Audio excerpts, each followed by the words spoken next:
Sir,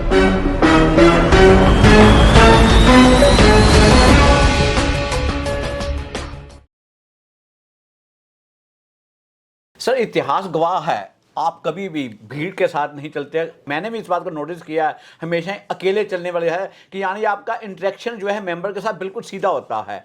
लेकिन आज इस इलेक्शन के अंदर मैं जो देख रहा हूँ, इतनी बड़ी बड़ी पार्टीज हो रही हैं, इतने बड़े होर्डिंग्स लग रहे हैं, पंपलेट बट रहे हैं और शराबें बट रही हैं, लेकिन हमने आपका कहीं होर्डिंग्स नहीं देखा, किसी प्रकार का कोई पंपलेट्स नहीं देख रहे हैं। तो सर, क्या आप दौड़ में पीछे नहीं आ रहे? देखिए, 92 के बाद मैं पहले 2 बार एडिशनल सेक्रेटरी रहा 30 जने में, 5 बार सेक्रेटरी रहा, 4 बार प्रेसिडेंट रहा और 5 बार मेंबर बार काउंसिल हूँ। 92 में जो लास्ट टाइम था, जो मैंने अपने कार्ड बांटे थे, लोग भी इकट्ठी की थी, 300-400 लोग हम जाते थे, वोट मांगते थे। उसके बाद मैंने ये तरीका बदल दिया कि लोगों को तंग करना है, वोट लेनी है तो अपने काम पे वोट लो ना। अगर मुझे एक बार लोगों ने बना लिया और मैं अपना काम दिखा नहीं पाता तो मुझे हटाओ, और अगर मैंने काम कर दिया तो मुझे विश्वास होना चाहिए कि मुझे भीड़ की जरूरत नहीं है। लेकिन ये बात ठीक है, टाइम बदल रहा है। अब टाइम बदल, जिन लोगों ने 20-30 करोड़ पैसे कमा रखे हैं, 20-20 करोड़ कमा रखे हैं, अब उनके लिए एक बिज़नेस है, ये उनके लिए एक सर्विस नहीं है। वो जाके कहें चलो 10,000 रुपया मैक्सिमम एक लॉयर पे क्या खर्च करेंगे, 10,000 खर्च हो जाएगा 3-4 पार्टियों में, इकट्ठी पार्टियाँ होती हैं। और जिस दिन वो पार्टी, जिस दिन इलेक्शन हो जाएगा, उसके बाद वो कहीं नज़र नहीं आएंगे। वो ये नहीं सोचते, अच्छा लोग भी कई बार दे गेट स्वीड में, लोग ये नहीं सोचते कि ये 10,000 रुपये जो है ये हमें लाइफ में कुछ देंगे नहीं। इनके अंदर हमारा प्रोफेशनल कोई एनहेंसमेंट होने वाला नहीं है। प्रोफेशनल एनहेंसमेंट होगा, आप LC आप करो ना, LC करो, आप काम दिलाओ ना वकीलों को, आप बात प्लेसमेंट करो ना, लोगों को विश्वास ही हो कि मैं जाऊँगा मुझे प्लेसमेंट हो जाएगा, ऐसा ही नहीं। तो ये लोग अब खर्च कर रहे हैं, करोड़ों खर्च कर रहे हैं जाके, और कुछ लोग भय भी जाते हैं। मेरा तो कहना ये है, इलेक्शन को तो गंदे हो ही गए हैं, अब इलेक्शन हो गया है जाके, ये है मनी पावर। पर मैं अपनी वर्क पावर पर विश्वास करता हूँ। इलेक्शन जो है money power versus work power है। मनी पावर भी क्या है, 10,000 क्या होते हैं वकील के लिए, और भी 2 साल में इलेक्शन, या 3 साल में, या 40 महीने में इलेक्शन होगा, उसमें 10,000 रुपये सिर्फ। उसके बाद इनमें से ये बता दें कि पार्टी देने के बाद पूरे 40 महीने में कभी इन्होंने पूछा है उनको, कोई काम दिया है? हाँ, 2-4 लोग जिनको ये पैसे बांट देते हैं कि आप लोग इकट्ठे कराओ, हैं कुछ हैं हमारे ठेकेदार बन जाते हैं, उनको छोटा मोटा काम दिलाते हैं ताकि हर इलेक्शन में वो काम करते हैं, पैसा मिलता है। बाकी जो जनरल मेंबर होता है, जो पार्टी जा रहा है, जिनको लेके जाते हैं, ठेकेदार टाइप जो लोग हैं, उनको कुछ नहीं मिलता, कुछ नहीं मिलता, सब खाना है, उसके बाद 40 मिनट कुछ नहीं मिलता। सर, पब्लिक डिबेट के बारे में आपका क्या ख्याल है? ये मेरे सामने आ ही नहीं सकते, हिम्मत ही नहीं है। एक बता दे, इनमें से कोई बता दे एक काम किया हो सिवाय अपने पैसे कमाने के, एक भी काम बता दे, एक भी सिंगल बता दे हमने काम किया है, कोई काम नहीं है जाके वहाँ। हाँ, अब ठीक है, कहे जी हम चैम्बर बनाएंगे, ये सब चीज़ें सभी कहते हैं, मैं भी कह रहा हूँ, कोशिश किसने की? हमने अपने टाइम में इस ब्लॉक का कंस्ट्रक्शन शुरू कराया, जो चल ही रहा है, ठीक है वो, लेकिन मेरे से पहले से पास हुआ था, मैं उसका क्रेडिट नहीं लेता। मेरा क्रेडिट इतना ही है कि हमने वो जल्दी शुरू करवा दिया। तो लेकिन उसके बाद क्या हुआ? कुछ हुआ ही नहीं। हाँ, ये है कि मैं पहली बार सीधा प्रेसिडेंट आया था, तो कई हमारे दिल में इच्छा थी ये कर दे, कुछ और काम थे कि भी वकीलों का भला हो, वकीलों कैसे बढ़ाए, चैम्बर बने, वो नहीं हो पाए। लेकिन अब मैं सीख गया हूँ हाई कोर्ट के अंदर क्या है। अब मैं करवाऊँगा। मुझे पता है कई बातें ज़ोर से करनी पड़ती हैं, करवाती है। जैसे हमने मल्टी लेवल पार्किंग का हमने जोर दे किया, मान नहीं रहे थे। हमने कहा आपका चपड़ासी बैठे वहाँ कोर्ट में, वहाँ जाए, और आप वो उसको फ्री, और वकील साहब ऑफिसर कोर्ट है जिनके बिना कोर्ट में काम नहीं चल सकता, आप कोई नहीं कर सकते, और उनको पैसे देना पड़े, ऐसा होगा नहीं। और आगे भी आते ही पार्किंग सिस्टम 15 दिन में ठीक कर दूंगा पार्किंग सिस्टम। सर, अगर कल लास्ट डे है कैंपेन का, हाई कोर्ट के इलेक्शन का, अगर दूसरे कैंडिडेट तैयार हो तो कल आप क्या पब्लिक डिबेट के लिए तैयार हैं, जैसे कि सुप्रीम कोर्ट के अंदर होता है ऑनलाइन? मैं तो हर वक्त तैयार बैठा हूँ। Very good. इनके अंदर कोई हिम्मत नहीं है। मैं कहता हूँ, मैं तो आपके माध्यम से कह रहा हूँ, चलो यही कह दे कि आके हमने काम कर दिया। पब्लिक मेरे सामने अगर आने की हिम्मत उनकी नहीं है जाके, तो कम से कम आपके सामने कह दे कि हमने ये 2-4 काम कर दिए। कह ही नहीं सकते, हिम्मत ही नहीं है, क्योंकि यह नहीं आज तक, सिवाय पैसे कमाने के। और देखिए, मैं चाहता हूँ बार स्ट्रॉन्ग बने, ये ठीक है, जजेस हमारे हैं, हमें वी हैव टू रिस्पेक्ट जजेस बनते हैं, हमारा एक फ़र्ज़ है कि जजों की रिस्पेक्ट करें। लेकिन रिस्पेक्ट मीन्स म्यूचुअल रिस्पेक्ट उनको भी करनी चाहिए। और अफसोस ये है कि आजकल जो बार एसोसिएशन है बस वो बुके और जाके लंचेस देती है बार के पैसे से, यही होता है। मैं बनूंगा तो मैं बार को स्ट्रॉन्ग बनूंगा, जजों की रिस्पेक्ट जरूर रहेगी लेकिन फेवरेटिज्म नेपोटिज्म नहीं रहेगा।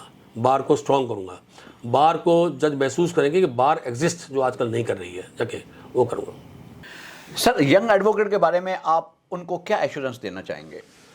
मैं तो यही कहना चाहता हूँ कि जो भी कैंडिडेट उनको एश्योरेंस दे कि उनको काम दिला सकता है या उस काम दिलाने की कोशिश करेगा। जैसे कि मैं कहता हूँ एलसी दिलाऊंगा 2 महीने के अंदर बाई रोटेशन, कम से कम एक एलसी 1.5 लाख होता है, ये तो 10 लाख की शराब तक चुप हो जाएंगे। एक 1.5 लाख का एलसी मिल सकता है, 1.5 का कम से कम है। दूसरा है मीडिएशन ट्रेनिंग, आर्बिट्रेशन ट्रेनिंग। तो मैं चाहता हूँ कि जब तो कोई जो काम दिला सकता है, जहाँ तक मेरी बात है, मैं ये बात करना चाहता हूँ कि मेरे बारे में यंग एडवोकेट्स हैं जो नहीं जानते हैं, वो किसी भी बार एसोसिएशन दिल्ली से, एनसीआर से, आउटसाइड से, इवन तमिलनाडु तक मेरे बारे में पूछें, और अगर वो कहें कि एक इन्हें काम किया है और ये काम कर सकता है निर्भीक होके, तो मुझे वोट दें। नहीं तो अगर जो जैसा चल रहा है, जाके ये लगता है कि कोई शराब इनके बाद पिला देगा, तो उनको वोट दे दें। सर, 41 साल से आप बार के मेंबर, बार की सेवा कर रहे हैं, बार के नेता रहे हैं, एक फाइटर के तौर पर आपको जाना जाता है।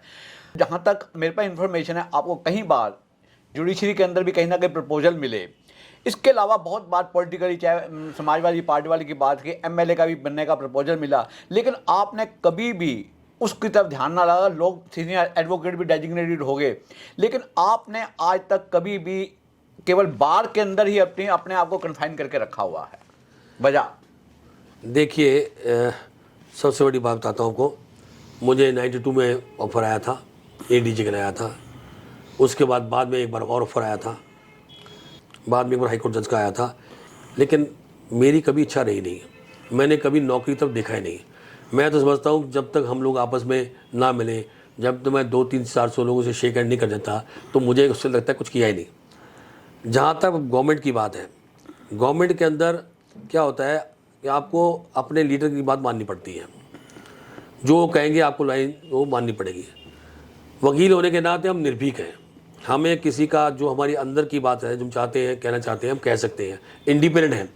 लेकिन गवर्नमेंट में जाने के बाद आप इंडिपेंडेंस नहीं रह सकते हैं कि जो आपकी वो पॉलिसी होगी। अगर आपने वकीलों के, बहुत सारे वकील गए पार्लियामेंट में, लेकिन वो बोल नहीं पाते वकीलों के लिए, तो जो हेड कहेगा उसकी बात माननी पड़ेगी। तो मैं वो बात मान नहीं सकता। अभी देखिए, हमने ठीक है, हमने केजरीवाल जी सपोर्ट किया, सब किया। उसके बाद ये हम स्कीम लेके आए, वेलफेयर स्कीम, ये जो बात लोग कह रहे हैं ना हम लेके आए, कोई नहीं था। हमने मोदी जी को सपोर्ट किया। आजकल आपके यूट्यूब देख सकते हैं, मोदी जी प्राइम मिनिस्टर पहले बने, उससे पहले सपोर्ट किया था। और मोदी जी ने मैंने वहाँ भी जुडिशियल करप्शन के बारे में बात कही, और मोदी जी ने मेरा भी नाम लिया, 4-5 बार नाम लिया। यूट्यूब के अंदर है lawyers for Modi, Modi for lawyers, उसका क्रेडिट भी दिया गई। अब जिसको हमने सपोर्ट किया, अब वो उसको ले आए जिन्होंने लाठीचार्ज किया था वकीलों पे। हम कैसे मान लेते हैं? हम वहाँ हटे, हमें कहा ये नहीं चलेगा, आपकी जॉब को ले आइए। उसके बाद क्या हुआ, केजरीवाल जी की बात आई, तो हमने कहा भाई हम क्यों जाएं, हमें कोई लालच नहीं था एमएलए बने। हमने कहा आप हमें क्या देंगे? हमने उसके मैनिफेस्टो में लिखवाया, उनके मैनिफेस्टो में, कि भाई हमें स्कीम चाहिए, वेलफेयर स्कीम चाहिए, लिखवाया वगैरह, ऐसी स्कीम चाहिए जब लाइक DGHS। उसके बाद वो बनने के बाद वो फिर कुछ चेंजेस हो गए। स्कीम जो आई वो 5 लाख वाली आई, वो तो मुझे अब भी मैं समझता हूँ कि स्कीम वो ठीक नहीं है। मैं बनूंगा तो मैं DGHS की ट्राई करूँगा जो कहा था, क्योंकि वो स्कीम है। एक तरफ चपरासी लेटा हुआ 5 लाख में, हम लेटे नहीं, हमें वो स्कीम चाहिए, हम उतने पैसे देंगे जो ADG की स्कीम है। और दूसरी बात एक और भी है, NCR। अब देखिए, नेशनल कैपिटल रीजन जो है, अब वो 2 स्कीम में निकाल दी गई, वो गलत है। क्योंकि उसको तो ये हुआ था भाई बार काउंसिल, हाँ मैं मानता हूँ कि प्रैक्टिसिंग लॉयर को होना चाहिए, लेकिन NCR में बहुत सारे लॉयर ऐसे हैं जो दिल्ली रोज़ आते हैं। गाज़ियाबाद है, गुड़गांव है, फरीदाबाद है, सोनीपत है, वो घर उनके वहाँ पे आते हैं, उनके लीड की कोशिश की जाएगी। तो अब क्या है कि आप जब पार्टी के अंदर रहते हैं, अगर मैं आज कोई पद ले लेता, केजरीवाल जी के ले लेता, तो ये बात मैं कह नहीं सकता, मुझे उनकी लाइन अडॉप्ट करनी पड़ेगी। लेकिन बाहर रह के, चाहे हमारा किसी तरह पार्टी तरफ इंक्लिनेशन हो, हम ये बात जोर से कह सकते हैं और मनवा भी सकते हैं। इसीलिए मैंने आज तक कभी सोचा ही नहीं कि कोई ऐसा काम किया जाए जिसका कोई मैं किसी के इंडिपेंडेंट, मेरी इंडिपेंडेंस खत्म हो और मैं किसी के अधीन हूँ। सर, आप बीसीडी के मेंबर भी हैं, आपने समझते हैं कि कोड ऑफ कंडक्ट और पर्टिकुलरली जो एक्सपेंसेस आज तक इलेक्शन के ऊपर हो रहे हैं, इस बाबत किसी रूप के अंदर इसके ऊपर एक रिस्ट्रिक्शन क्या बार काउंसिल इसके अंदर कुछ रोल अदा कर सकती है? बस यही अफसोस है, 5 भी मेंबर बार काउंसिल हूँ, बन नहीं पाता इसलिए क्योंकि कुछ जजेस खिलाफ होते हैं कि वो कहेंगे ये बोलेगा जाके, कुछ कहेगा जाके, और पॉलिटिकल कुछ होता है, पॉलिटिक्स होती है जो मैं इन्वॉल्व होता नहीं हूँ। तो अफसोस यही है कि हम लोग बार काउंसिल में बैठे हैं, हम लोग ये कर नहीं पा रहे हैं, जबकि अगर मुझे मौका मिलता तो शायद मैं पहले दिन ही कर देता। किस लिए एक्सपेंसेस? अगर आपने सेवा करनी है तो किस लिए एक्सपेंसेस? आप इसको बिजनेस बना रहे हैं, और अगर बार काउंसिल चाहे जाके तो इनके लाइसेंस कैंसिल हो सकते हैं। ये एडवर्टीजमेंट है, आप अपना नाम बड़े बड़े होर्डिंग लगाते हैं, किस लिए? ताकि लोग देखें जी ये आदमी लड़ रहा है प्रेसिडेंट के लिए।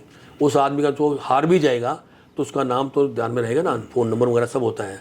तो ये एक बंद होना चाहिए। कुछ बार काउंसिल हैं हरियाणा के अंदर बड़ी स्ट्रॉन्ग चल रही है, पंजाब हरियाणा, यूपी मध्य प्रदेश मुझे बताया स्ट्रॉन्ग चल रही है। ऐसा कहीं और नहीं है, ये दिल्ली है जहाँ जाके ओपन होर्डिंग ओपन सब चल रहा है, और अनफॉर्चुनेट है। मैं समझता हूँ कुछ अच्छा टाइम आएगा।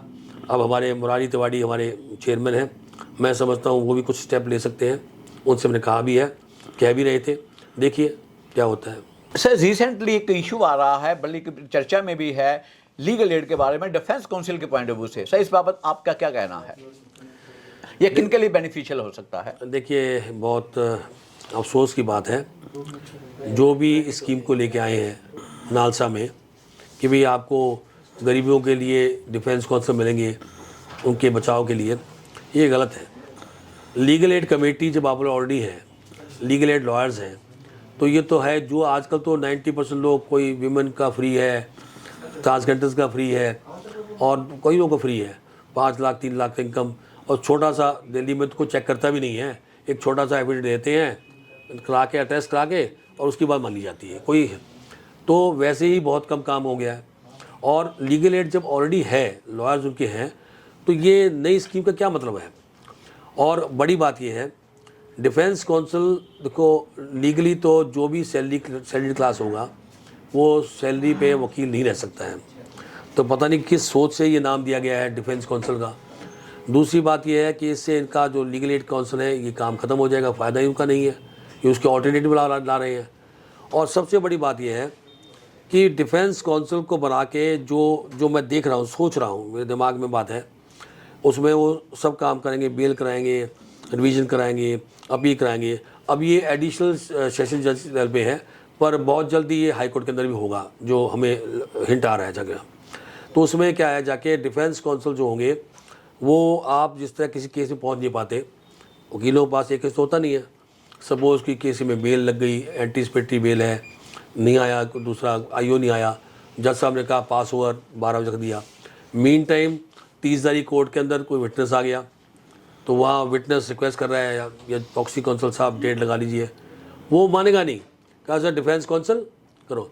तो ये जो तो आप कहने का मतलब कहीं ना कहीं क्वालिटी को असर डालेगी। क्वालिटी छोड़िए, सब कुछ ही खत्म होगा। डिफेंस काउंसिल बनने के बाद जब उसका बयान स्टेटमेंट हो जाएगा जाके कोर्ट की फाइल से, जो अनप्रिपेयर्ड लॉयर होगा, और उससे क्या होगा, जो अल्टीमेटली नुकसान किसका होगा, जिसका जो कि एक्यूज़ है, एक्यूज़ का नुकसान होगा, क्रिमिनल प्रैक्टिस ऑलमोस्ट ख़त्म हो जाएगी, और फ़ायदा इसका होगा, डिस्पोजल जल्दी हो जाएगा।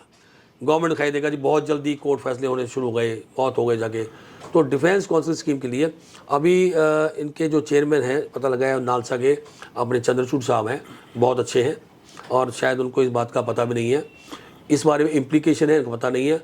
तो बनने के बाद हम उनसे मीटिंग करेंगे, इसकी क्या इम्प्लीकेशन है, क्या नुकसान है, उनको बताएंगे, और हो सकता है वो अच्छे आदमी हमारी बात मानेंगे वो।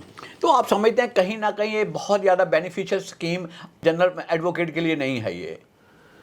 ये तो स्कीम सिर्फ गवर्नमेंट सिर्फ स्पीडी डिस्पोजल के लिए है। Okay okay.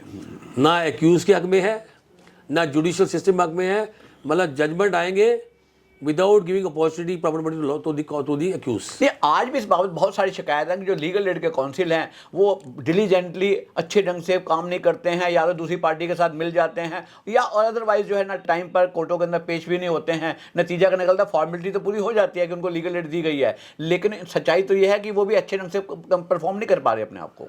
देखिए कुछ तो उसमें बहुत अच्छे हैं, कुछ ऐसे भी हैं जो सिफारशी हैं, क्योंकि लीगल एड काउंसलर जब आप भर्ती करते हैं तो वहाँ भी तो कमेटी बैठती है, जज बैठती है, किसी का बच्चा, किसी का रिश्तेदार, किसी का वो भर्ती कर लेते हैं, जिनको कुछ आता ही नहीं है जाके होंगे। मैं बताता हूँ क्वेश्चन अगर आप देखें जाके लीगल एड के अंदर क्वेश्चन तो कुछ ज़्यादा पूछते नहीं हैं, नाम पूछ लिया, एक दो बात पूछ ली, जाने दिया जाके। तो ये जब तक ये फेवरेटिज्म, जब तक ये रिक्रूटमेंट सिस्टम नहीं ठीक होगा तो चलता रहे, ऐसे ही चलता रहेगा। चाहे कल को डिफेंस काउंसिलर बनेंगे वो भी ऐसे होंगे, वो भी तो उनके आदमी होंगे, उन्होंने रखना है सैलरी पे, उनका अपना कोई आदमी आ जाएगा रखवा देंगे, वो भी ऐसे काम करेगा। लेकिन कुछ है, सभी नहीं है। सर एक बात बताइएगा कि अपॉइंटमेंट हो रही हैं हाई कोर्ट के जजेस की और उसके बाद अदरवाइज और भी जजेस की, इसके बाबत जनाब आप क्या समझते हैं, कहीं ना कहीं ट्रांसपेरेंसी की कमी है? पूरी कमी है, कमी है। आजकल जो सिस्टम है, हमने वैसे नेशनल जुडिशियल कमीशन डिमांड की थी 95 के अंदर, मैं तो शुरू से करता रहा हूँ, लेकिन पावर सबके हाथ में है। अफसोस ये है कि जाके बहुत सारे अच्छे वकील जो हैं, जो बन सकते हैं, उनको लेते नहीं हैं। और अपॉइंटमेंट हो रही है, सभी देखते हैं, हाई कोर्ट में भी हुई है, कुछ अच्छी हैं और कुछ ऐसी ही हैं जाके वहाँ। लेकिन हमारा उसमें बस नहीं चलता ना, जब तक सारी बार इकट्ठी नहीं होगी, जब तक एक ट्रांसपेरेंट सिस्टम नहीं आएगा, एक नॉलेज सिस्टम जिसके अंदर पब्लिक को दिखाई दे कि हाँ ये जो जज है बहुत अच्छा है, he knows law everything, he is competent high court जज आल्सो, तब तक ये चलता रहेगा। ये सर आपके इसी एटीट्यूड की वजह से जुडिशरी भी आपके खिलाफ चलती है। चलता रहे, मुझे क्या फर्क पड़ता है, मैं लॉयर हूँ, लॉ की बात करनी है, किसी से पैसे लेके काम करना नहीं। बुरी अच्छा केस होगा ठीक है, नहीं खराब जज खराब कर दे कोई बात नहीं, अपील डाल देंगे, हमें किस बात डर है। Thank you very much sir, so nice sir. Okay.